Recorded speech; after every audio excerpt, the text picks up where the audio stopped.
আমি ছাত্র, আমি ঢাকা বিশ্ববিদ্যালয়ের ভোটার এবং আমি ঢাকা বিশ্ববিদ্যালয়ের ডাকসুর বিধি পদপ্রার্থী।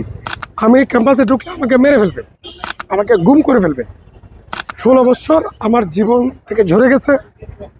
আমি ঢাকা বিশ্ববিদ্যালয়ে এসে পরীক্ষা দিতে পারিনি। এবারের ডাকসু ইলেকশনে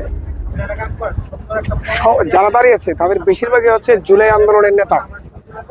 ঠিক আছে, তো জুলাই আন্দোলনের নেতৃত্বে যারা দিয়েছে তারা আমরা একসাথে কাঁধে কাঁধ মিলিয়ে লড়াই করেছি, 16 বছর লড়াই করেছি। ঠিক আছে, ঢাকা বিশ্ববিদ্যালয়ের শিক্ষার্থীরা আমাকে সম্মান করে, আমাকে ভালোবাসে, পছন্দ করে। ঠিক আছে, তাদের পছন্দের জায়গায় আমি তো সহযোগিতা সবসময় পেয়ে থাকি, এখনও পাচ্ছি, ভবিষ্যতেও পাবো ইনশাল্লাহ। না, কেউ ইচ্ছে করে দীর্ঘমেয়াদী সময় পাস করে এখানে আসতে চায় না। তাহলে আমার কেন এরকম হলো? বা আমার মতো আরও অনেক শিক্ষার্থী এবার ভর্তি হয়েছে কেন?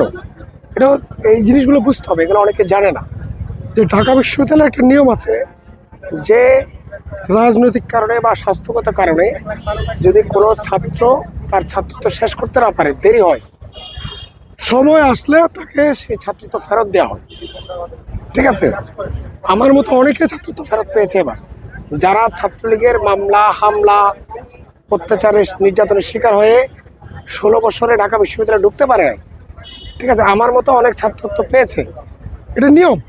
16 বছর পরে ক্যাম্পাসে ঢুকতে পারছি। ছাত্রলীগ 2009 সালে আমার পরীক্ষার আগে, আমার ফাইনাল পরীক্ষার আগে ছাত্রলীগ আমাকে মেরে বের করে দেয় এবং তারা প্রকাশ্যে ঘোষণা করে আজ থেকে আবু তাইব হাবিলদার ঢাকা বিশ্ববিদ্যালয় নিষিদ্ধ। আমি ক্যাম্পাসে ঢুকলে আমাকে মেরে ফেলবে, আমাকে গুম করে ফেলবে।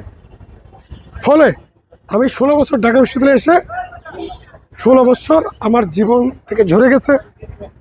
আমি ঢাকা বিশ্ববিদ্যালয়ে এসে পরীক্ষা দিতে পারিনি। এখন আমার ছাত্রত্ব ফেরত দিয়েছে বিশ্ববিদ্যালয় কর্তৃপক্ষ। হ্যাঁ, আমি ছাত্র, আমি ঢাকা বিশ্ববিদ্যালয়ের ভোটার এবং আমি ঢাকা বিশ্ববিদ্যালয়ের ডাকসুর বিধি পদপ্রার্থী। ঠিক আছে, আমি বিশ্ববিদ্যালয়ের স্বার্থে, ঢাকা বিশ্ববিদ্যালয়ের শিক্ষার্থীদের স্বার্থে আমি সর্বোচ্চ লড়াই করতে পারবো বলে, লড়াই করে ছাত্রছাত্রীদের দাবি আদায় করতে পারবো বলে আমি মনে করি। আমি আশাবাদী বলতে যে আমার তো ঢাকা বিশ্ববিদ্যালয়ের ছাত্রছাত্রীদের জন্য আমার দীর্ঘ লড়াই সংগ্রাম আছে।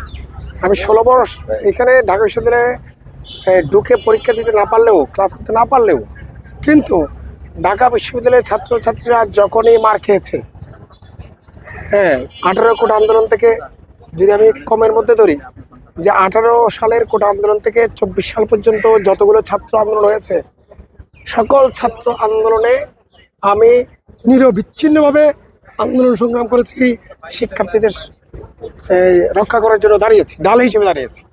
আপনি কয়জন সাবেক ছাত্র নেতা পাবেন যারা ঢাকা বিশ্ববিদ্যালয়ের ছাত্রদের জন্য নিয়মিত আন্দোলন সংগ্রাম করেছে? আমি সেটা করেছি। আমি মনে করছি যে আমার ত্যাগ ছাত্ররা মূল্যায়ন করবে।